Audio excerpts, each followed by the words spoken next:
여러분 안녕하십니까. 오늘 국회에선 경제 분야 대정부 질문이 있습니다. 추경 편성이 쟁점이 될 걸로 보입니다. 일본 원전 오염수 방류에 대한 대책과 수산물 수입 등을 둘러싼 공방도 예상됩니다. 취재기자 연결합니다. 정현우 기자. 네, 국회입니다. 네, 어제 이어 오늘도 대정부 질문이 있습니다. 어떤 내용들이 나올 것 같습니까? 네, 어제 정치 외교 안보 분야에 이어서 오늘도 오후 2시부터 경제 분야 대정부 질문이 진행됩니다. 우선 국민의힘은 지금의 경제 위기가 지난 정부에서 시작됐다는 책임론을 제기하면서 윤석열 정부의 재정 건전화 정책에 힘을 실을 것으로 보입니다. 이에 대해 민주당은 전기요금 인상 등으로 인한 여름철 냉방비 폭탄 우려 등을 거론하면서 추경 등 적극적인 재정 정책의 필요성 등을 강조할 전망입니다. 일본 원전 오염수 관련 여야 공방이 재연될 가능성도 큽니다. 민주당은 오염수 방류로 인한 수산물 기피로 어민 피해가 막심할 것이라며 민생 문제를 부각해 여권을 공격할 태세입니다. 반면 국민의힘에선 민주당의 괴담과 선동이야말로 수산업계에 막대한 피해를 주는 행위라고 맞설 것으로 보입니다. 아침 회의에서도 여야는 오염수를 두고 전초전을 벌였습니다. 엄격한 과학적 검증을 일본에 요구하고 있다고 정부에 힘을 실는 여당과 국민 불안에도 정부가 어정쩡한 자세를 취한다는 야당 입장이 맞부딪혔습니다. 직접 들어보겠습니다. 민주당은 더 이상 대정부 질문을 빌미로 괴담을 퍼뜨려서는 안 됩니다. 우리 바다가 기준치 넘는 방사능 물질로 오염되는 일은 없을 것이며 우리 국민이 방사능 생선을 먹는 일도 없을 것입니다. 국민의 불안을 괴담을 유포하는 것으로 규정하고 민사상, 형사상 책임을 묻겠다고 하는 것이 과연 국민들에 대해 취할 수 있는 정부의 온당한 자세인지 정말로 유감스럽습니다. 네, 한편 국민의힘과 정부는 당정협의회 열고 취약계층 대학생 지원 방안을 내놨죠. 네, 국민의힘 박택출 정책위의장과 이주호 사회부총리 겸 교육부 장관 등이 출석한 가운데 회의가 진행됐습니다. 박택출 의장은 결과 브리핑에서 중위소득 100% 이하 가구에 속한 청년들의 학자금 대출이자를 감면해주는 방안을 추진하기로 했다고 밝혔습니다. 취약계층 청년들이 대출 상환을 시작하기 전에는 이자를 면제해주고 학자금 지원 기준 5구간 이하에는 졸업 후 취업 전까지 이자 면제 기간을 두기로 한 겁니다. 이어 저소득층 학자금 부담 완화를 위해선 국가장학금과 생활비 대출, 근로장학금 규모를 늘리겠다고 강조했는데요. 대학 등록금과 관련해선 학자금 지원 기준상 중간 구간 청년에 대한 지원 한도를 인상하고 저소득 구간에는 국립대 등록금 수준 이상으로 지원할 것을 약속했습니다. 그러면서 민주당이 앞서 국회 교육위원회에서 통과시킨 취업 후 학자금 상환 특별법 개정안은 모든 대학생의 대출이자를 면제해주는 포퓰리즘 법안이라고 강하게 비판했습니다. 한번 들어보겠습니다. 포퓰리즘 정책이라는 데 인식을 같이 했습니다. 특히 모든 대학생 소득 8구간까지 학자금 대출 이자를 면제해주면 매년 이자 비용이 860억 원 규모로 반면 민주당에선 청년들의 사회적 안전망을 전반적으로 강화하고 보편적인 학습권을 보장하는 것이 중요하다는 입장입니다. 이번에 발표된 여권의 정책 방향을 두고 국회 교육위원들이 함께 논의해본 뒤 상임위 차원에서 민주당은 반대 목소리를 내며 맞설 전망입니다. 지금까지 국회에서 전해드렸습니다. 대통령실이 최근 싱하이밍 대사의 수위 높은 발언에 대해서 국익을 해칠 수 있다고 직접 비판했습니다. 이런 가운데 싱 대사가 국내에서 접대를 받았다는 의혹까지 불거졌습니다. 박소정 기자입니다. 중국의 패배에 베팅하면 반드시 후회할 것. 한중 관계가 어려워진 책임은 중국에 있지 않다.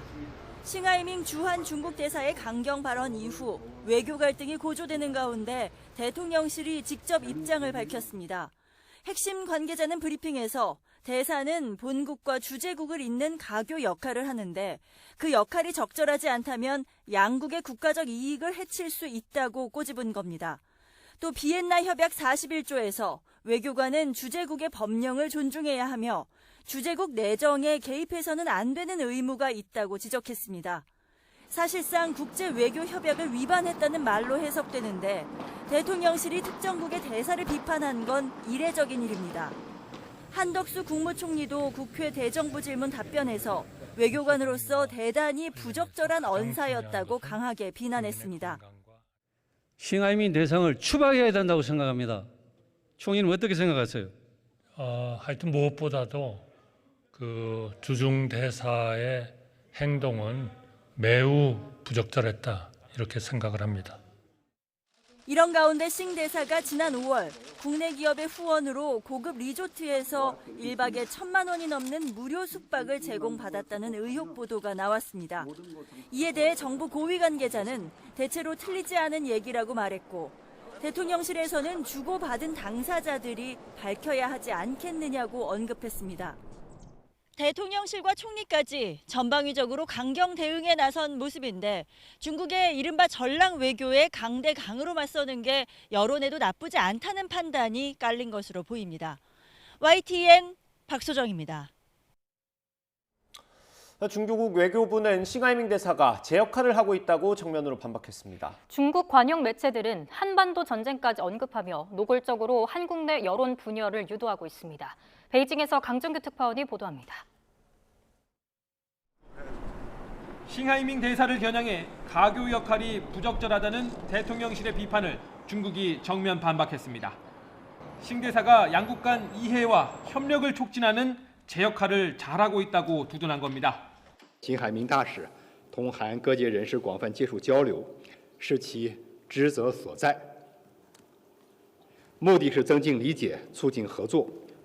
중국 관영 매체들도 싱 대사가 맞는 말을 했다고 지원 사격에 나섰습니다. 이어 한국이 미국의 전략에 동조해 중국을 적대국으로 만든다면 과연 감당할 수 있겠느냐며 전쟁까지 운운했습니다. 한미일 밀착에 대한 중국의 견제는 지난 3월 한일 관계 회복 국면에서부터 노골화됐습니다. 관영 매체들은 반공 우파끼리의 우호일 뿐이라며 야당을 비롯한 한국 내 반발 시위를 부각했고 한미, 한일 정상회담 성과엔 굴욕 외교, 아첨 등의 표현을 써가며 혹평했습니다. 4월 말 방미를 앞두고 나온 윤석열 대통령의 타이완 관련 외신 인터뷰 발언을 두고는 친강 외교부장까지 막말에 가까운 비난을 쏟아냈습니다. 其逻辑是荒谬的，其后果是危险的。在台湾问题上玩而活者，必自焚。 이번엔 싱하이밍 대사가 야당 대표를 먼저 관저로 초청해 현 정부 외교 노선을 작심 비난하면서 그 의도는 더욱 분명해졌습니다.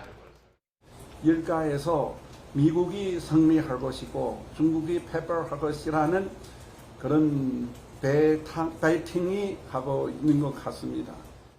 윤석열 정부를 정저준의 한중 관계 악화에 책임을 돌리고 여와 야, 보수와 진보 등 한국 내 여론 분열을 유도하는 노림수가 엿보입니다. 베이징에서 YTN 강정규입니다.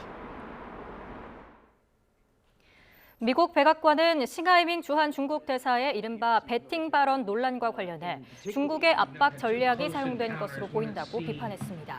존 커비 국가안보회의 조정관은 브리핑에서 싱 대사의 배팅 발언에 대한 입장을 묻자 한국은 독립적인 주권 국가일 뿐 아니라 훌륭한 동맹이자 친구라며 이같이 밝혔습니다. 또 한국은 적절하다고 판단되는 외교 정책 결정을 내릴 권리가 있다며 특히 우크라이나와 관련해 한국이 제공하는 지원에 감사한다고 말했습니다. 커비 조정관은 푸틴 러시아 대통령이 다음 달 벨라루스에 전술 핵무기 배치를 시작할 것이라고 말한 것과 관련해 핵무기 이동이 임박했거나 진행되고 있다는 징후를 보지 못했다며 핵 준비 태세를 변경할 이유가 없다고 말했습니다. 윤석열 대통령이 호국 영웅들의 희생과 헌신을 왜곡하면 안 된다며 야당을 겨냥했습니다. 문재인 정부에서 크게 늘어난 민간단체 보조금에 대한 관리도 다시 한번 당부했습니다. 대통령실 취재기자 연결합니다. 박석영 기자. 네, 용산 대통령실입니다. 네, 오늘 국무회의 내용 전해주시죠. 네, 6월 호국 보훈의 달을 맞은 만큼 윤 대통령은 국무회의에서 영웅 예우를 첫머리에 언급했습니다. 자유 대한민국은 자신을 던져 나라와 국민을 지켜낸 영웅들의 피 묻은 군복 위에 서 있다면서 이들의 희생과 헌신을 기억하고 예우하는 건 국민 주권주의와 자유민주주의를 담고 있는 헌법 정신의 실천이라고 밝혔습니다. 영웅들의 희생과 헌신을 왜곡하고 폄훼하는 일이 있어서는 안 된다며 앞서 천안함 자폭설 주장과 막말로 무리를 빚은 더불어민주당을 겨냥한 듯한 발언도 했습니다. 특히 이러한 행위는 대한민국 국가 정체성을 부정하는 반국가 행위라고 못 박았는데요. 직접 들어보겠습니다. 영웅들의 희생과 헌신을 왜곡하고 폄훼하는 일이 있어서는 안 됩니다. 이러한 행위는 대한민국 국가 정체성을 부정하는 반국가 행위입니다. 윤 대통령은 오늘 국무회의에서 국고 보조금에 대한 검증을 강화하는 시행령 심의가 있다고 알리면서 보조금 관리 투명성 강화도 강조했는데요. 민간단체 보조금이 지난 정부에서 2조 원 가까이 늘어나는 동안 제대로 된 관리 감독 시스템이 없어 도덕적인 해이와 혈세 누수가 만연했다고 말했습니다. 또 지난주 발표된 지방교육재정교부금 합동점검에서도 대규모 위법 부당 사례가 적발됐다고 말했습니다. 그러면서 국민의 혈세가 정치 포퓰리즘의 먹잇감이 되어 지난 정부에서 400조 원 국가 채무가 쌓였다고 다시 한번 전 정부를 저격했습니다. 윤 대통령의 발언 들어보겠습니다. 국민의 혈세가 정치 포퓰리즘의 먹잇감이 되고 지난 정부에서만 400조 원의 국가 채무가 쌓였습니다. 이는 납세자에 대한 사기 행위이고 미래 세대에 대한 착취 행위입니다. 윤 대통령은 잘못된 것은 즉각 제대로 도려내고 바로잡는 게 정부의 책무라며 철저한 관리 감독을 지시했는데요.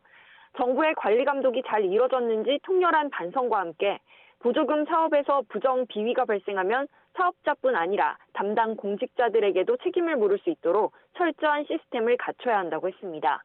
또 각 부처에서 무분별하게 늘어난 보조금 예산을 전면 검토해서 내년도 예산부터는 반영해야 한다고 덧붙였습니다. 윤 대통령은 국민의 혈세가 어려운 취약계층을 더욱 두텁게 보호하고 열악한 환경과 조건 속에서도 국가 안보를 위해 묵묵히 헌신하는 초급 사관과 부사관 처우 개선 등 꼭 필요한 곳에 쓰이도록 하겠다고 약속했습니다. 지금까지 용산 대통령실에서 YTN 박사경입니다. 이번 달 말부터 외부 검증을 받아야 하는 보조금 사업 기준이 3억 원에서 1억 원으로 강화됩니다. 회계 감사 보고서를 내야 하는 대상을 확대하는 것도 추진하기로 했습니다. 취재기자 연결합니다. 이승은 기자. 네, 경제부입니다. 네, 이렇게 되면 외부 검증 대상 사업이 얼마나 느는 겁니까? 네, 4배 이상 늘어납니다. 정부는 오늘 국무회의에서 보조금 관리에 관한 법률 시행령 일부 개정령안을 의결했습니다. 개정안은 민간 보조사업 정산보고서 외부 검증 대상을 보조금 총액 3억 원 이상에서 1억 원 이상으로 강화하는 내용을 담고 있습니다. 이처럼 기준을 낮출 경우 외부 검증 대상은 4배 이상 늘어나는데요. 지난해 기준으로 보면 3억 원 이상 기준에 부합하는 사업은 모두 9천여 개였습니다. 기준을 1억 원 이상으로 낮추면 4만 400여 개로 늘어납니다. 시행령 개정은 윤석열 정부의 국정과제인 비영리 민간단체 보조금 투명성 제고 방안 이행을 위한 후속 조치입니다. 투명성이 부족하다는 지적을 받아온 노동조합이나 시민단체 등에 대한 회계 감시가 강화될 것으로 예상됩니다. 오늘 국무회의에서는 회계감사 보고서 제출 대상을 현행 10억 원 이상 보조사업자에서 3억 원 이상으로 낮추는 보조금법 개정도 추진하기로 했습니다. 지난 4일 정부는 최근 3년간 국고보조금 6조 6천억 원이 지급된 비영리 민간단체 12,000여 곳을 감사한 결과 부정비리 1,865건이 적발됐다고 발표했습니다. 현재까지 확인된 부정사용 금액은 314억 원에 이릅니다. 정부는 또 지난 6일에는 전국 17개 시도교육청을 대상으로 지방교육재정을 합동 점검한 결과 위법 부적정 사례가 97건, 위법하게 쓰인 금액은 282억 원이었다고 발표했습니다. 지금까지 경제부에서 YTN 이승은입니다. 올해 집주인들이 주요 은행과 주택금융공사에서 전세보증금 반환 목적으로 새로 받은 대출 규모가 4조 6천억 원을 넘어선 걸로 나타났습니다. 주택금융공사에선 지난해 전체 공급액의 2.5배가 넘는 금액인 2조 49억 원이 올해 들어 임차보증금 반환 목적으로 대출됐습니다.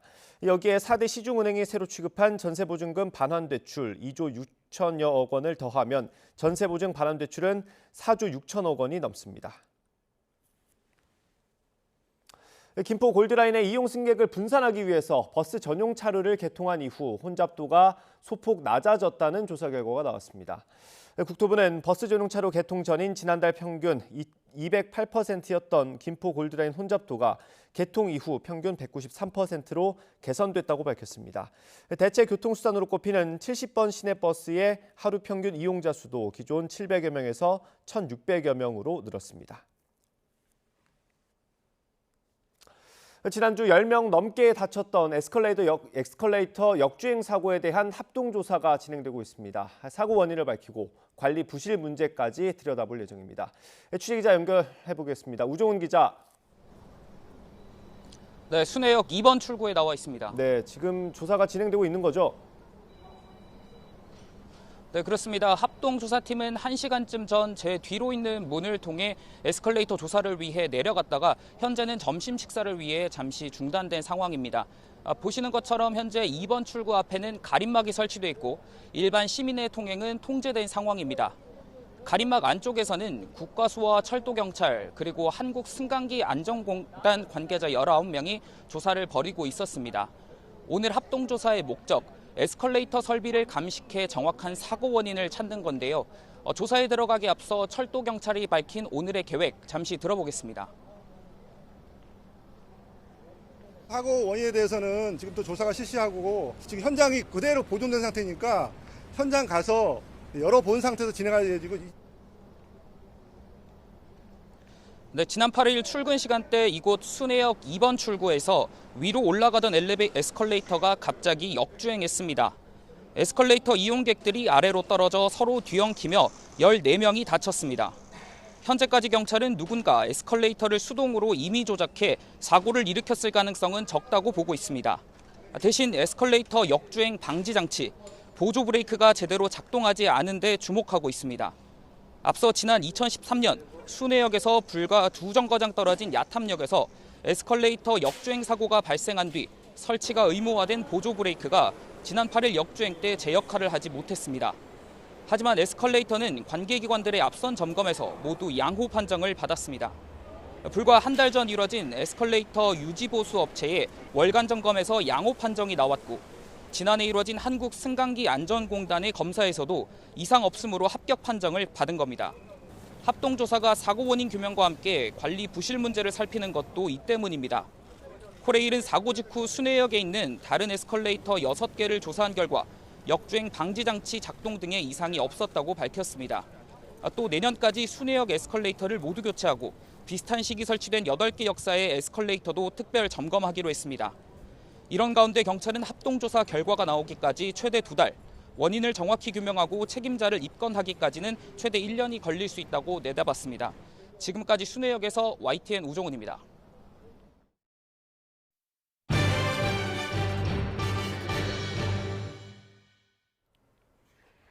귀갓길 여성을 의식을 잃을 때까지 폭행한 이른바 부산 돌려차기 사건의 가해자에게 항소심 법원이 징역 20년을 선고했습니다. 성범죄 시도가 있었다는 검찰의 주장이 인정됐고 신상 공개까지 결정됐지만 피해자의 불안감은 여전히 남아 있습니다. 차상은 기자입니다. 부산고등법원은 강간살인미수 혐의로 기소된 부산 돌려차기 사건의 가해자 A씨에게 징역 20년을 선고했습니다. 또 신상 정보를 10년 동안 공개하고 위치 추적 장치도 부착하라고 명령했습니다. 징역 12년형이었던 1심보다 더 무거운 형량이 나온 건 성폭력 혐의가 추가돼서입니다. 재판부는 피해자를 상대로 한 성범죄 시도가 있었다는 검찰의 주장을 모두 인정했습니다. 오피스텔 공동현관에서 피해자를 폭행해 의식을 잃게 한 A씨가 CCTV가 없는 구석에서 성범죄를 시도했다는 증거가 인정된 겁니다. 또 A씨가 사건 직후 성범죄 관련 단어를 집중적으로 검색한 점도 이를 뒷받침한다고 재판부는 설명했습니다. 검찰은 피해자 청바지 등에서 A씨의 DNA 염색체가 발견된 점 등을 증거로 제출하며 기존의 살인미수 혐의를 강간살인미수 혐의로 바꿔 징역 35년을 구형했습니다. 1심보다 형량이 늘었지만 피해자 불안은 여전합니다. 출소하면 그 사람 50인데 저랑 나이 4살밖에 차이 안 나는데 저렇게 대놓고 보복하겠다는 사람을 아무도 안 지켜주면 저는 어떻게 살라는 건지. 피해자 변호인은 성범죄가 뒤늦게라도 인정된 점은 다행이지만 신상공개 절차는 개선돼야 한다고 주장했습니다. 사건마다 판단 기준이 명확하지 않아 관련법 개정을 국회에 요청하기로 했습니다. 이러한 강력범의 경우에는 피고인 단계가 아니라 피의자 단계에서 피의자 신상 공개를 했었어야 됐지 않나 하는 아쉬운 부분이 있습니다. 피고인의 신상 공개는 형이 확정돼야 이루어지기 때문에 상고 여부에 따라 미뤄질 가능성도 있습니다. 수감 중인 가해자 A씨가 반성은커녕 복수를 다짐하고 있다는 증언도 나왔습니다. 저한테 보여주더라고요. 그 피해자분의 신상을 이렇게 적어놓은 노트 같은 거를 보여주면서 나가면 난 여기 찾아갈 거다 라고 수차례 얘기를 해서 검찰은 항소심 판결문을 자세히 분석한 뒤 상고 여부를 결정할 계획입니다. YTN 차상입니다. 이번에 법원이 신상 공개를 명령했지만 당장 달라지는 건 없습니다. 아직 형이 확정된 게 아니기 때문인데요. 화면으로 함께 보겠습니다. 법원의 신상정보 공개 결정은 성폭력을 저질렀을 경우에 한해서만 제한적으로 이루어집니다. 우선은 형이 확정된 게 아니어서 가해자 A씨나 검찰이 상고하는 경우 신상정보 공개는 대법원 판단이 나올 때까지 미뤄지게 됩니다. 2심 판결이 그대로 확정된다 하더라도 A씨가 교정시설이나 치료감호시설에 수용될 기간은 신상공개 기간에서 제외됩니다. 징역형이 종료되는 20년 후에야 성범죄자 알림이를 통해 이름과 나이, 거주지 등이 공개되는데 그때는 이미 대중의 기억에서 사라졌을 가능성이 큰 겁니다. 이런 점들 때문에 현재 재판 전 단계에서 일부 강력범들을 상대로 이뤄지는 신상 공개가 확대돼야 한다는 목소리가 나오는데요. 설령 피의자 단계에서 신상 공개가 된다고 하더라도 N번방 사건의 조주빈이나 세모녀 살해범 김태현처럼 본인이 직접 포토라인에서 얼굴을 공개하는 경우가 아니라면 신상 공개의 실효성이 떨어진다는 지적이 많습니다. 경찰이 공개한 사진과 실제 모습이 크게 달랐기 때문이죠. 최근 신상이 공개된 또래 살인 사건의 범인 정유정 역시 경찰이 공개한 사진보다 CCTV가 실제 모습과 더 가깝다는 지적이 나오기도 했습니다. 윤석열 대통령이 여성을 상대로 한 강력범죄 가해자의 신상 공개 확대 방안을 신속히 추진할 것을 지시한 것 역시 이런 한계를 감안한 것으로 보이는데요. 여론에 휩쓸린 단발성 대책이 아닌 시민들이 효과를 체감할 수 있고 범죄 예방이란 제도 본래 취지에 맞춘 대책이 마련돼야 한다는 지적이 나옵니다. 오늘 새벽 30대 운전자가 서울 강남대로에서 음주운전을 하다 연쇄 추돌 사고를 냈습니다. 서울에서 대낮에 술에 취해 승용차를 훔쳐 달아났다가 경찰에 붙잡힌 20대가 결국 구속됐습니다. 윤태인 기자입니다. 택시 뒤편이 부서졌고 또 다른 택시도 도로 한복판에 멈춰섰습니다.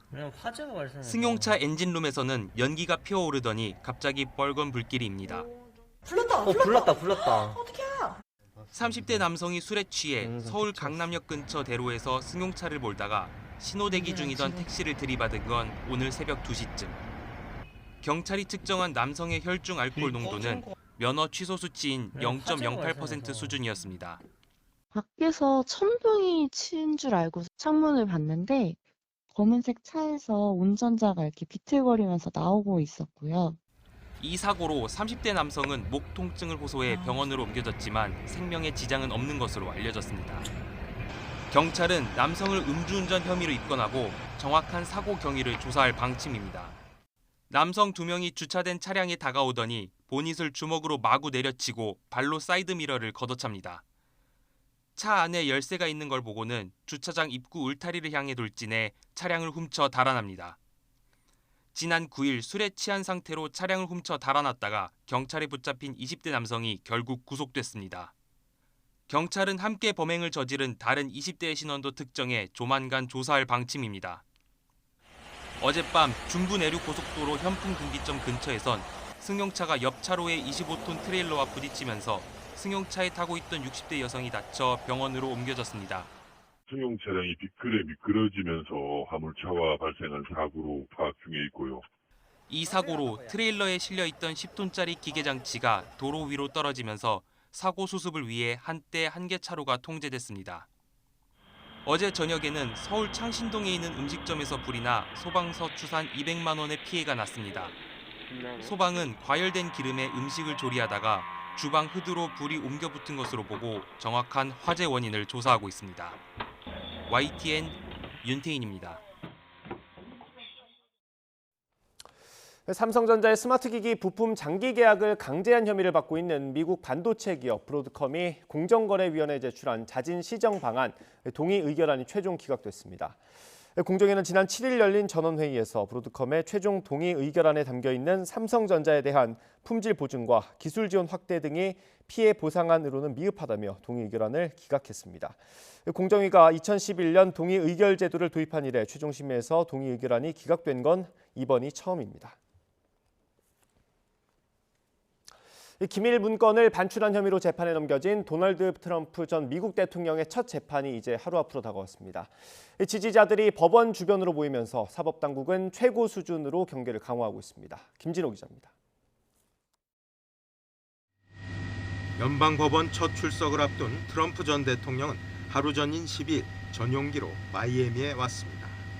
자신이 소유한 트럼프 내셔널 도롤 골프 클럽에서 하룻밤을 묵은 뒤 법원에 출석할 것으로 알려졌습니다. 트럼프 지지자들은 연방법원 주변에 모여들고 있습니다. It feels a bit like a witch hunt to me. I think that if you're going to investigate Trump, you should investigate both sides. And I think it's our responsibility to show up and sacrifice for him, but he's under this persecution. 미국 역사상 처음으로 전직 대통령이 연방 검찰에 기소된 사안이라 미국 언론들도 취재 준비에 한창입니다. We are outside the federal courthouse in Miami where former President Donald Trump is going to appear here tomorrow to answer to criminal charges accusing. 트럼프 전 대통령은 우린 모든 것을 잃었다, 시위해야 한다며 지지층에게 법원 앞 집회에 가담하라고 촉구했습니다. 트럼프 지지 극우 세력도 참석할 뜻을 밝혀 자칫 2021년 1월 6일 의회 폭동과 같은 폭력 사태가 재발할 수 있다는 우려도 나옵니다. 이에 사법당국은 극우 단체와 친트럼프 집회 계획을 감시하고 경찰력을 보강하고 있습니다. Make no mistake about it, we're taking this event extremely serious. We know that there is a potential of things taking a turn for the worst, but that's not the Miami way. 마이애미 경찰은 최대 5만 명이 모일 것으로 예상하고 필요하면 주변 도로를 폐쇄할 방침이라고 밝혔습니다. YTN 김진호입니다.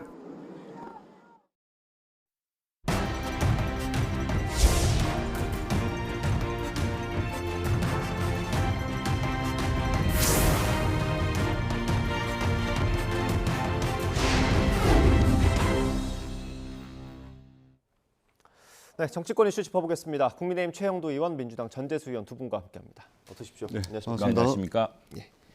일단 어제 체포동의안 표결 결과부터 좀 보겠습니다. 결과는 이미 저희 기사를 통해서 많이 소개를 해드렸고요. 어떻게 예상을 좀 하셨습니까? 네, 할 말이 없으십니까? 예상되는 바였죠. 예. 안타깝습니다. 그 부분에 대해서 지금 저희 국회가 이 체포동의안, 불체포 특권 때문에 굉장히 큰 국민적 비난과 그 비판을 사고 있습니다. 특히나 다른 국민들은 다 당당히 법원 앞에 가서 만일 체포영장, 구속영장이 청구되면은 그 자신이 구속을 피할 수 있는 이유를 스스로 설명해서 그 구속 적부심을 받는다거나 이렇게 해서 당당하게 하는데 왜 국회의원은 그냥 다 피하느냐, 개인의 범죄 비리 혐의 등에 대해서도 몽땅 피하느냐에 대한 그런 이 가장 그 대표적으로 비판받는 특권이거든요. 특권이거든요. 물론 이제 헌법상 보장된 특권입니다. 그러나 그 특권의 범위라는 것은 정말 독재 정권 때 이 헌정 질서를 흔든다거나 의회 민주주의를 방해하려는 그런 책동이면 모를까. 지금 좀 사안이 다르지 않습니까? 그래서 지금 이미 국회의원들, 우리 당 의원 같은 경우는 한 100명 가까이가 불체포 특권을 포기한다. 만일 나한테 체포동의안이 온다면 나는 체포동의안에 그 동료 의원들한테 가결해 줄 것을 요청을 하고 또 이 문제를 가지고서 국회 본회의 일정이 지장받는 일이 없도록 하겠다라고 이렇게 선언한 상태입니다. 예. 참 곤혹스러우실 것 같긴 한데 이거를 찬성할 쪽을 이탈이라고 해야 될지 반대한 쪽을 이탈이라고 해야 될지 이탈표가 좀 생각보다 적었던 것 같습니다. 네. 일단은 방탄국회 또 뭐 국회의원들의 제19 감싸기에 대한 우리 국민들의 비판 여론 뭐 저희들이 잘 알고 있습니다. 네. 그렇기 때문에 이번 표결 결과에 대해서는 민주당 의원들이 그러한 국민들의 비판 여론을 뭐 인지하고 충분히 정치적 부담을 감내하겠다라는 이제 생각을 가지고 네. 뭐 부결을 한 것이기 때문에 오롯이 이 정치적 부담을 안고 가야 되겠죠. 예, 그렇다는 말씀을 먼저 좀 드리고요. 그리고 두 번째는 체포동의안이 국회 본회의에서 부결됐다 그래서 수사가 중단되는 것이 아닙니다. 네. 기소를 못한다거나 재판을 못하는 것이 아닙니다. 공소 유지를 못한다는 것도 아닙니다. 그렇기 때문에 수사 기소를 통해서 재판을 통해서 죄가 있다면 그에 합당한 죄를 받을 것이기 때문에 좀 지켜보자. 네. 다만 불구속 차원에서 수사받고 재판받고 그런 이제 의미가 있는 것이겠죠. 예. 그렇게 좀 말씀을 드리도록 하겠습니다. 그리고 또 한 가지 짚지 않을 수 없는 것이 네. 이게 법집행부처의 수장인 행정부의 법무부 장관이 입법부인 국회에 오셔서 말하자면 왜 체포가 필요한지 이 동의를 말하자면 요구하는 자리거든요. 네. 그런데 어제 보셔서 아시겠지만 법집행부처의 장관의 발언이라고 보기는 상당히 좀 어려울 정도로 네. 야당에 대한 공격 일변도의 설명이 있었습니다. 굉장히 부적절하죠. 현장에서 서로 고성도 오가고 뭐 한 것을 보셔서 아시겠지만 범죄 혐의에 대해서 아주 무미건조하게 설명하면 되는 것인데 네. 마치 20명의 국회의원을 예로 들면서 민주당 전체를 말하자면 돈 받아먹은 범죄 집단으로 야당을 오히려 공격하는 이런 이제 행태도 상당히 좀 영향을 미치지 않았나. 그럼에도 불구하고 예. 정치적 부담은 민주당이 오롯이 감내해야 될 부분이다. 이렇게 말씀드리겠습니다. 다른 게 드리기 전에 하나만 더 여쭤보겠습니다. 어제 아침까지만 해도 언론 보도는 사실 찬성될 거다라는 전망이 좀 많았어요. 언론이 네, 요즘 뭐 그렇죠. 많이 틀리긴 합니다만. 예. 네. 근데 갑자기 뭐 어떤 기류가 바뀌거나 그런 계기가 있었습니까? 그러니까 대부분의 언론들이 아마 그렇게 이제 판단을 했을 텐데, 그리고 의원들도 이전에 이제 표결과 좀 다르게 일찌감치 이제 자유투표에 맡겨져 있는 상태고, 의원들끼리 이게 무슨 이 문제를 가지고 의사소통을 한다든지 뭐 어떻게 해야 되지 않겠느냐 뭐 이런 것은 전혀 없었습니다. 네. 없었고, 그래서 어제 본회의장 현장 분위기가 상당히 좀 결정적이었던 것 같습니다. 현장 분위기. 네. 그러니까 저도 이제 어제 현장에 있었지만 사실은 체포동의안을 설명하는 법무부 장관은 그 이전의 사례를 쭉 보십시오. 범죄 혐의에 대해서 쭉 설명을 하고 네. 그러고서 이제 내려갑니다. 그런데 어제 보셔서 아시겠지만 이것은 가치 중립적인 법무부 장관이 아니고 국민의힘 의원이 올라오셔가지고 정치인이 올라와가지고 일방적으로 거의 뭐 이 야당을 공격하는 수준의 그런 체포동의안 설명을 합니다. 네.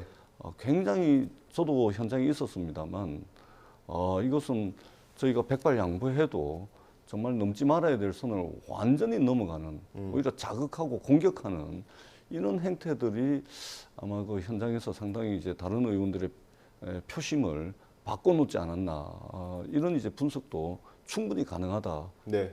이렇게 생각을 합니다.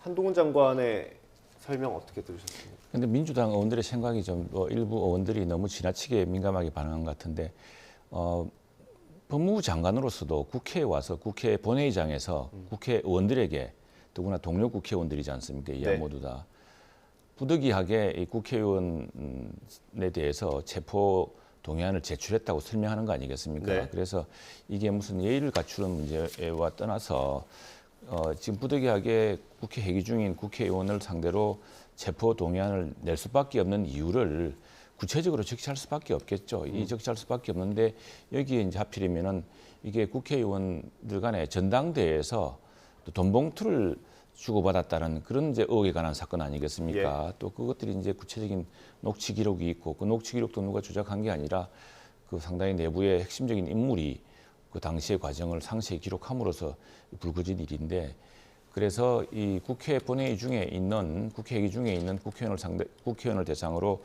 저희 검찰이 체포 동의안을 제출할 수밖에 없는 이유가 여기에 있다는 것을 하나하나 이제 나열할 수밖에 없겠죠. 그거 없이 체포 동의안을 제출한다는 것은 왜냐하면 이 체포 동의안을 설명하지 않고서는 왜 국회 회기 중인 국회의원을 굳이 체포해야 되느냐에 대해서 충분히 설명할 수 없지 않겠습니까? 이제 그런 것들인데 일부 이게 당사자들이 이제 국회의원, 특히 이제 민주당 국회의원들이다 보니까 그 몇몇 국회의원들한테 굉장히 그 자극적으로 들렸고 그것이 아무래도 동병상련이라고 같은 동료 의원들 사이에서 조금 감정적인 그런 기강을 불러일으킨 것 같습니다. 예, 이 범죄가 얼마나 중하고 뭐 구속해야 할 필요성이 얼마나 있는지 그런 걸 설명하는 건 뭐 다 받아들일 수 있겠죠. 뭐 한동훈 장관이 생각하는 그 법무부 장관의 역할이 그런 거일 수 있는데 어제 했던 발언 중에 20명 정도가 오늘 표결에 참여한다. 그러니까 돈 봉투를 받은 걸로 지목되는 20명 정도가 표결에 참여한다. 그리고 돈 봉투 돌린 혐의를 받는 사람들의 체포 여부를 돈 봉투 받은 혐의를 받는 사람들이 결정하는 건 공정하지 않다. 이거는 그냥 그 20명도 지금 수사 대상이고 거의 혐의가 확정적이다. 이렇게 공언하는 것과 마찬가지 아닙니까? 그거는 이제 재판 결과에서 밝혀져야 될 부분이지만 저는 사실 이게 이제 민주당 당사자들로서는 이걸 가지고 다른 사건과 빗대고 이렇게 하는 건 별로 좋은 전략이라고 생각하지 않습니다. 국회 전체가 지금 한꺼번에 이제 욕을 먹게 되는 사태에 직면했는데 그건 스스로 결백을 입증하면 되고요. 예컨대 체포동의안이 제출된 의원들이 많지 않습니까? 우리 당에도 과거에 권성동 전 원내대표라든가 이런 분들이 했을 때 그분은 체포동의안 이거 없이 국회 이 방탄 없이 바로 직접 법원에 걸어갔습니다. 걸어가서 스스로 무죄를 주장을 해서 영장이 기각되는 일이 있었고 또 서로 체포동의안이 이렇게 통과되었더라 하더라도 지난번에 우리 당의 하영재 의원 같은 경우는 민주당 의원들이 또 다수가 또 해가지고 체포동의안을 가결시켜주지 않았습니까? 그 경우도 법원에 가서 당당하게 주장을 하면은 근데 증거인멸에 더 이상 없다고 하면은 영장이 기각되는 경우가 많거든요. 그렇게 당당하게 갔어야지 이거 자체를 사법적으로 진행된 이 문제에 대해서 그 말시 하나 가지고서 당시에 이제 한정훈 장관으로서는 또 그렇게 말할 수밖에 없는 상황 아니겠습니까? 아이러니죠, 아이러니는. 지금 이 사안이 어쨌든 안타깝게도 국회의원들이 전당대회에서 이렇게 돈 봉투를 주고받은 사건을 관련된 중요한 범죄 피의자를 체포하겠다는 영장을 하는데 여기에 또 당사자들이 연루되어 있으니 저도 답답합니다. 이런 심정이겠죠. 예, 뭐 한동훈 장관은 그 표결 마치고 나와서 기자들한테 민주당에서 그런 주장이 나오는 걸 듣고 제 말 듣고 욱하고 기분 나빠서 범죄를 옹호했다는 얘기냐. 공당으로서는 참 구차한 변명이다. 뭐 이런 반응이었습니다. 예, 제가 좀 말씀을 드리지 않을 수가 없는데 그 지금 현재 그 돈 봉투를 받았다고 하는 국회의원 20명이 특정이 안 돼 있습니다. 지금 윤관석 의원과 이승만 의원이 검찰에 나가가지고 뭐 어떤 분은 13시간, 어떤 분은 15시간씩 수사를 다 받았지 않습니까? 근데 갔다 와서 이야기를 들어보면 이게 녹취록만 있을 뿐이지 녹취록만 가지고 범죄가 구성이 안 되지 않습니까? 녹취록에다가 플러스 알파가 필요한데 그것이 결국은 증거와 물증이거든요. 이것이 전혀 없을 뿐만 아니고 국회의원 20명이 특정이 안 됐습니다. 이름이 특정이 안 돼요. 그래가지고 결국은 검찰이 뒤늦게 국회 본청을 압수수색을 해가지고 국회의원 29명의 말하자면 출입 기록, CCTV를 지금 압수수색을 해가지고 가져간 거거든요. 이 정도로 지금 검찰이 수사가 지금 제대로 진행도 안 됐는데 20명을 말하자면 돈봉투 받은 혐의가 있는 20명이 돈봉투 받은 사람의 체포동의안에 표기를 한다. 이것은 뭐냐면 이미 수사 기소 재판이 끝나가지고 완전히 범죄가 확정된 사람으로 기정사실화하고서 체포동의안 설명을 한동훈 장관이 한 겁니다. 법무부 장관으로서 있을 수 없는 발언이죠. 대한민국 헌법에는 무죄 추정의 원칙이 있는 것이고 형사소송법에 말하자면 불구속 수사의 원칙, 불구속 재판의 원칙이라는 게 있지 않습니까? 이런 것을 헌법과 법률이 정하고 있는 형사소송법의 대원칙에 대해서 가장 먼저 민감하게 그것을 생각하고 받아들여야 될 법무부 장관이 특정도 안 된 사람을 완전히 범죄자로 취급을 해가지고 국회 본회의장에서 저렇게 한다? 저것은 법무부 장관의 지위를 망각한 어떤 완전히 야당에 대한 정치적 공격을 위한 그런 이제 발언이죠. 그렇기 때문에 국민들의 따가운 눈총을 저희들이 잘 알고 있음에도 불구하고 네. 상당히 부결이라는 결과가 나올 수밖에 없는 그런 환경이 어제 상황이었다 예. 이렇게 봅니다. 알겠습니다. 그 20명에 대해서 말씀을 해주셔가지고요. 어제 한동훈 장관이 이제 본회의 마치고 돌아가는 길에 기자들과 만나서 질답하는 과정에서도 그거에 대한 질문이 있었습니다. 윤관석 의원이 20명이 특정되지 않았다고 얘기했는데 실제로 특정이 안 됐냐 이렇게 물었는데 잘못 생각하고 있는 것 같다 이런 답변을 했다는 거 제가 덧붙여드리고 요거는 넘어가도록 하겠습니다. 주제 넘어가기 전에 의원님께 하나만 더 여쭤보겠습니다. 어쨌든 당으로서는 좀 곤혹스러운 상황이 됐고요. 정치적인 부담을 져야 되는 상황입니다. 근데 최근에 이제 민주당이 혁신위원회를 꾸리려고 하는데 이게 사실 혁신과는 좀 반하는 행동 아니겠습니까? 일단은 국민들 시각에 비춰본다면 좀 실망스러운 부분이 있을 수가 있습니다. 그러나 저희들이 지금 자고 일어나면 검찰의 무차별적인 압수수색이 진행이 되고 있습니다. 범죄 혐의가 있으면 당연히 말하자면 수사를 해야 되고 네. 그리고 혐의를 받는 사람은 수사를 받는 것이 당연한 것이죠. 그런데 한번 보십시오. 야당이라든지 시민단체라든지 노조라든지 또는 언론이라든지 윤석열 정부의 우호적이지 않은 모든 사람은 요만큼만 뭐가 있으면 바로 그냥 여러 수십 명, 수백 명을 동원해가지고 여러 수십 군데, 수백 군데를 공권력을 가지고서 압수수색을 합니다. 네. 그런데 최근에 국민의힘의 황보 모 의원, 뭐 김모 의원, 뭐 하모 의원 이런 분들 보십시오. 이분들도 돈 봉투 받아먹고 공천 대가로 이런 이제 의혹들이 나오고 정치자금법 위반 나오고 있고 그럼에도 불구하고 이분들 압수수색했다는 이야기 들어봤습니까? 이분들 언론을 통해서 공개 소환했다는 이야기 들어봤습니까?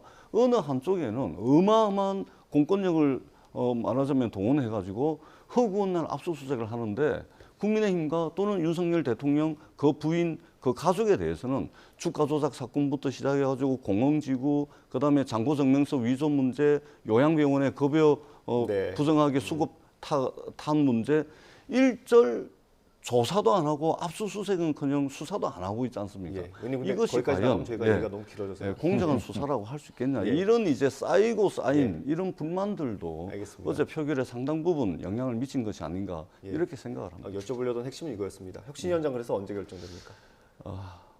저도 잘은 모르겠습니다. 예. 그 세 분 중에 결정되는 건 맞습니까?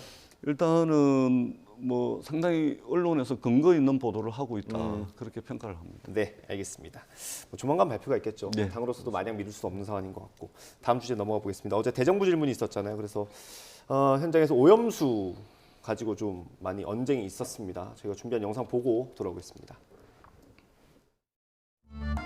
총리는 그 안전이 검증되면 마시겠어요? 저는 안 마시겠죠? 기준에 맞다면 저는 마실 수 있습니다. 마실 수 있어요? 네. 그럼 우리가 한번 공수를 해볼까요? 네, 그렇게 하시죠. 조금 전 김성주 의원님 질의에서 후쿠시마 원전 오염수를 총리님 마실 수 있다고 말씀하셨는데 마시겠습니다. 네. 그러면 저는 여기서 제안을 드리는 게 총리님만 드시면 안 되고 또 연로하신 분한테 드시게 하면 안 되니까 총리님 직계 가져가고 성일종 의원님하고 저는 충분히 젊다고 성일종 생각하는데 의원님 직계 가져가고 서산 태안 지역구 주민들하고 같이 드시면 어떻겠습니까? 그거는 그 청와대 자꾸 저 대표 의원이니까 같이 마셔야죠. 아니 정화된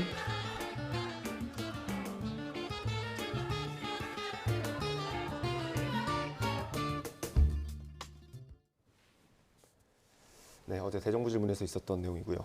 한덕수 총리가 일본 원전 오염수 처리된 거 마실 수 있다, 안전하게 마실 수 있다라고 했고 그 뒤 이어서 민주당 의원이 그러면 총리님은 말고 직계가족 먹을 수 있냐 이렇게 또 물어보기도 했습니다. 어떻게? 내가 우선 이 말하기 전에 아까 영장심 저게 차별적이다 하는데 네. 우리 당 지금 현직 그 지방자치단체장 또 그 얘기로 사용자 간 의원회 겁니까? 다 하고 있습니다. 네, 네. 차별적이지 않고요. 또 영장 압수수색이랑 요즘 굉장히 은밀하게 진행되기 때문에 네. 딱 그 혐의를 오히려 벗어주는 그런 역할도 합니다. 또 하나 이제 이 문제 그 이야기 들어보면서 저는 아까 그 민주당 누구 의원인가요? 그분 말씀이 굉장히 문제가 왜 뭐예요? 아무런 죄도 없는 서산 태안 주민들까지 왜 끌어들입니까? 그리고 서산 태안 주민들이야 이게 후쿠시마 오염수가 아니라 중국 원전 오염수 문제가 오히려 더 심각할 수 있는데 그와 관계도 없는 사안을 가지고 그럼 중국 오염수 마시란 말입니까? 이 참 너무 이렇게 정적으로 흘러가서는 안 되겠다는 생각이 들고, 그다음에 또 하나는 우리가 지금 국내에서 특히 이제 민주당의 일각에서 이걸로 서명운동을 하면서 지금 국민들의 불안을 부추기고 있는데, 이 문제는 뭐 우리끼리 국내에서 이렇게 해서 정쟁으로 삼아서 해결될 문제가 아닙니다. 우선에 후쿠시마가 어디 있습니까? 후쿠시마가 우리 네. 동해 쪽에 있는 게 아니고 태평양 쪽에 네. 있습니다. 그래서 더 큰 당사자는 사실 캐나다, 일본, 그리고 일본 어민들입니다. 후쿠시마 오염수가 이게 한번 돌아올라 그러면 한 3, 4년 걸린다고 하지 않습니까? 네. 그게 뭐 후지산 타고 넘어오는 게 아니고, 또 그리고 지난번에 우리가 후쿠시마가 사실 원전이 처음 문제가 생겼을 때 지진이 나가지고 큰 쓰나미가 나서 이제 원전이 잠기지 않았습니까? 그래서 그 이후로 지금 한 10여 년간 계속 우리가 저 동해에서 원전 오염수가 있는지 이 문제, 그리고 이 심각한 방사능 오염이 있는지를 측정을 하고 있습니다. 원자력안전위원회하고 해양수산부가 감시하는 데 동해 남해를 하고 있죠. 우리 바다의 방사능 상태는 30년간 변함이 없습니다. 후쿠시마 사고 직후에 굉장히 심각한 문제가 있었거든요. 그때 많이 나왔는데, 그리고 당시에 또 2014년에 사이언스 저널이 소개했던 미국 우주월 해양연구소 조사도 태평양도 마찬가지고, 네. 이 문제는 제가 말씀드린 것은 뭐냐면은 정말 중요한 것은 후쿠시마 이 오염수 처리수 방류를 통해서 해양 생태계가 오염되는 일을 국제사회와 함께 막아야 됩니다. 네. 그렇게 하기 위해서는 우리가 좀 더 엄밀하게 접근해야 되고 국제적인 여론 호응을 만들어 가야 되는 것이거든요. 우리끼리 뭐 아무렇게나 그냥 뭐 갑자기 저 중국과 더 가까운 태안이 후쿠시마 오염수 문제로 등장하는 이런 식으로 정쟁으로 삼을 게 아니라 아마 정말 문제를 해결하기 위해서 해야 되는 제가 것이고요. 설명을 하나 드리면, 윤재갑 의원이 성일종 의원이 언급한 건 아마 당에서 TF 위원장을 맡고 있잖아요. 그래서 언급한 것 같습니다. 아니 그렇다 하더라도 많죠. 그리고 네. 무슨 직계 가족이 무슨 관계 있습니까? 이 문제가.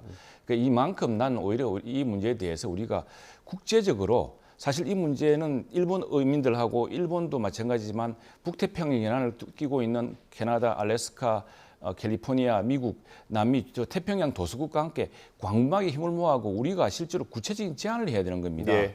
근데 그거 없이 그냥 무조건 물 마시라든 뭐 또 갑자기 성일종 의원 지역구라고 태안 그쪽 저 시민들이 무슨 관계가 있다고 네. 중국 원전과 더 가까운 바다에 있는 사람들한테 후쿠시마 이야기를 합니까? 알겠습니다. 예, 의원님. 그러니까 이제 국민들의 우려를 국무총리께 전달한 것이죠. 국민들의 우려를. 그러니까 저도 이제 지역구가 부산인데, 부산이 전국에서 횟집이 제일 많지 않습니까?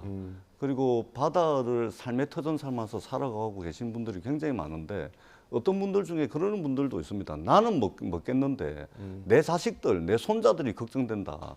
뭐 그런 차원에서 이제 직계 가족 이야기를 한 것 같습니다. 실제 우리 국민들이 자식들이나 손자 이 걱정들을 많이 하고 있다, 이 말씀을 드리고요. 국무총리로서 상당히 실망스러운 답변이죠. 마시겠다. 굉장히 실망스러운 답변이죠. 저희들이 요구하는 것은 왜 하필이면 방사능에 오염된 이 오염수를 태평양 바다에 버리려고 하느냐. 다른 방법이 있거든요. 만약에 다른 방법이 없다면 저희들이 다시 한번 생각을 해볼 수가 있겠습니다.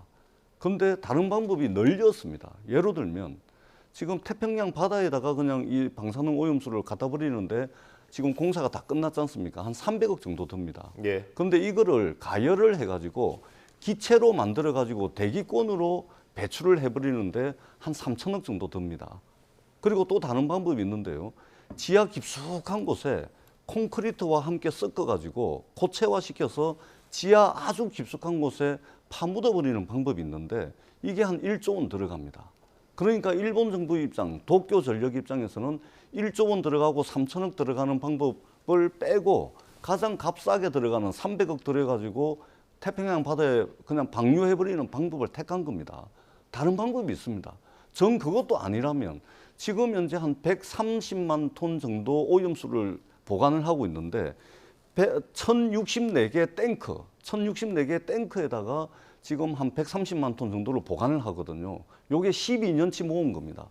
그러면은 탱크를 한 2,000개, 3,000개 더 그 탱크를 지으면 앞으로 20년, 30년 더 보관을 할 수 있습니다. 그 사이에 말하자면 최고로 안전한 방법을 연구를 해가지고 20, 30년 뒤에 다른 방법을 강구를 할 수가 있거든요. 그리고 지금 지금 후쿠시마 원전 주변에는 방사능으로 오염이 돼가지고 사람이 안 삽니다. 네. 땅이 널려 있습니다. 그러면은 탱크를 더 지을 수가 있는 거거든요. 그러니까 다른 방법이 있는데 왜 하필이면 전 세계 해양 생태계, 그 다음에 태평양 도서국가, 연안국가들이 전부 반대를 하고 있는 거 아닙니까? 왜 이거를 다른 나라 국민들, 다른 나라의 많은 해양 생태계까지 다 파괴를 해가면서 더더구나 일본 국민들과 일본의 어민들이 어제 오늘 지금 보도가 많이 나오고 있는데 일본 어민들이 지금 극렬하게 반대를 하고 있지 않습니까? 절대 동의 못한다라고 하고 있지 않습니까? 네. 그렇다면 우리 정부가 또 태평양 연안국가들이 돈을 모아서 줄게 그러면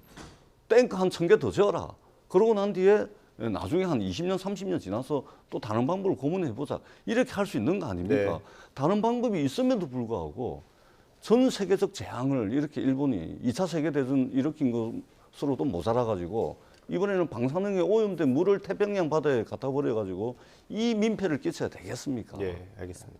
그래서 바로 이제 저런 여론을 그렇다면 국제사회를 설득하는 여론이 필요한 것이지 국내에서 마치 오염수가 지금 바로 흘러 들어와서 우리 수산시장에 영향을 미치면서까지 민주당이 하고 있는 그런 방식보다는 정말 국제사회를 설득하고 국제사회와 함께 이 문제를 해양 생태계 보존에 초점을 맞추는 지금 뭐 기체화한다든가 또는 그걸 국제사회가 같이 부담한다든가 하는 그런 건설적인 논의로 가지 않고 지금 일각에서는 이걸 가지고 뭐 총리 보고 마실 거냐 말하는 좀 비과학적인 논쟁으로 이끌어가는 그래서 이걸 정쟁화하는 것이 정말 문제다. 이 문제를 진짜 해결하려면은 국제사회와 함께 IAEA 검증 결과에 정확하게 반영되도록 하고 또 지금 우리 전재수 의원 이야기했던 대안을 우리 지역에서도 어느 중진 한 분이 제기해서 지금 국가에 청원도 해놨습니다. 기체화하는 문제죠.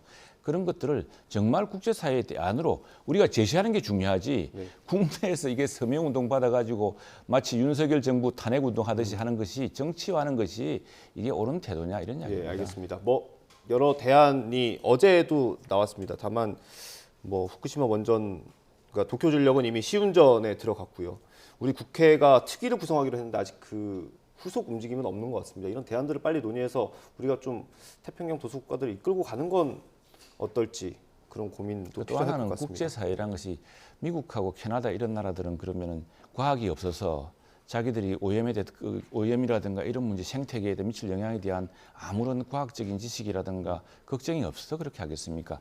그 사람들과 더 설득하고 저는 오히려 그 캐나다, 미국 의회와도 또 긴밀하게 더 접촉해야 되지 생각을 합니다. 예, 알겠습니다. 저희가 시간이 한 2분, 3분 남았는데 마지막으로 이거 하나 짧게 여쭤보겠습니다. 싱하이밍 대사 발언이 이제 최근 외교 갈등으로 좀 비화하는 것 같은데 우리 대통령실도 어제 직접적으로 좀 비판을 했습니다. 국가적 이익을 해친다라고 했는데 중국 외교부는 또 반박을 했고요.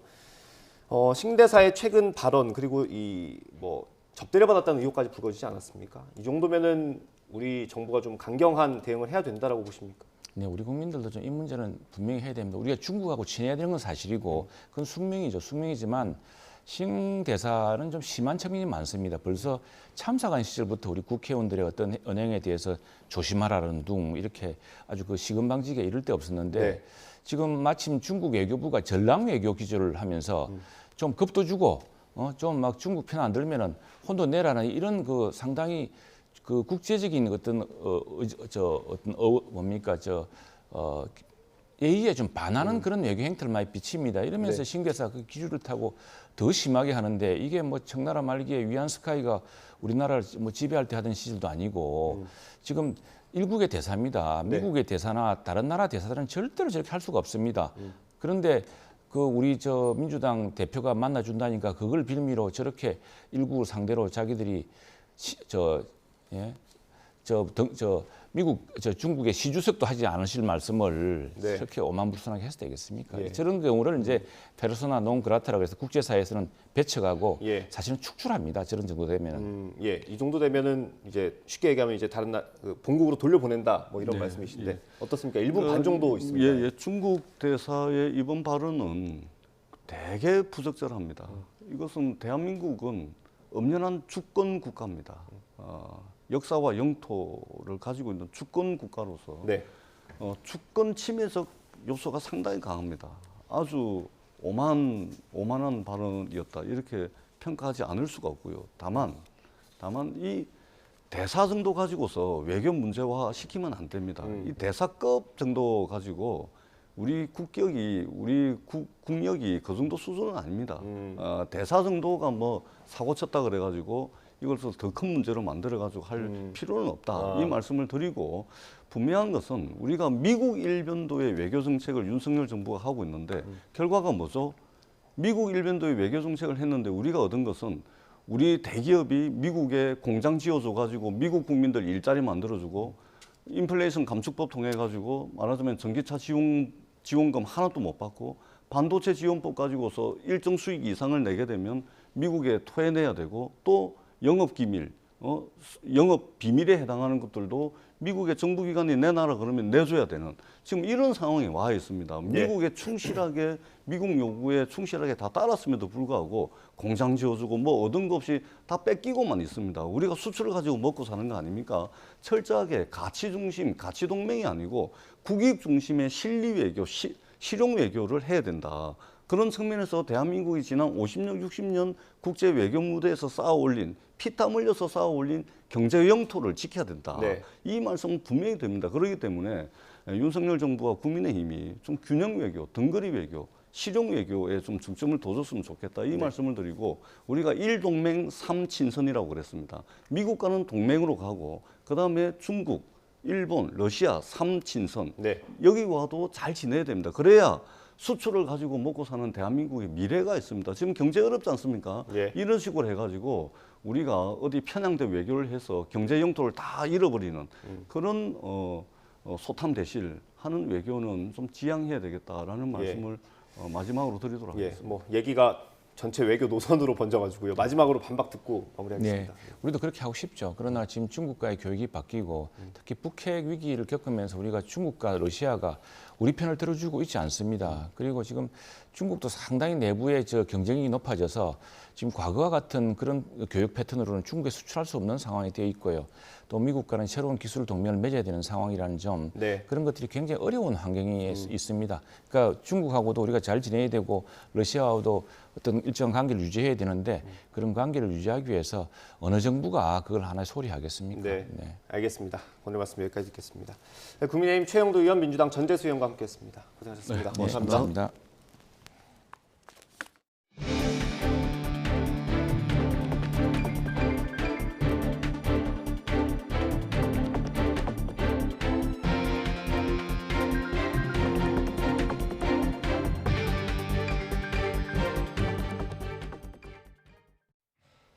오늘도 외출하실 때는 시원한 옷차림과 함께 작은 우산도 하나 챙겨 나오셔야겠습니다. 오늘 서울 한낮 기온은 27도로 어제만큼 덥겠고요. 대구는 30도까지 치솟는 등 불볕더위가 기승을 부리겠습니다. 또 대기 불안정이 심해지는 오후에는 곳곳에 요란한 소나기가 지나겠는데요. 예상되는 소나기의 양은 경기 북동부와 강원, 충북 북부와 영남, 제주 산간에 5에서 40mm가 되겠고요. 곳에 따라 시간당 30mm 이상의 강한 소나기가 벼락과 돌풍, 우박을 동반하며 요란하게 내리겠습니다. 시설물 관리와 안전사고에 각별히 유의하시기 바랍니다. 낮 동안에는 구름 사이로 볕이 강하게 내리쬐면서 대부분 지역에서 자외선 지수와 오존 농도도 짙게 나타나겠습니다. 오늘 낮 기온은 예년과 비슷하거나 조금 더 높겠습니다. 서울 한낮 기온 27도, 대전과 광주 29도, 대구는 30도까지 오르겠습니다. 목요일인 모레까지는 곳곳에 소나기가 자주 내리겠고요. 이후에는 대체로 맑은 날씨 속에 전국적으로 30도 안팎의 여름 더위가 기승을 부릴 전망입니다. 지금까지 날씨 정보였습니다. 이어서 뉴스앤이슈 2부가 방송됩니다. 저희는 잠시 뒤에 돌아오겠습니다.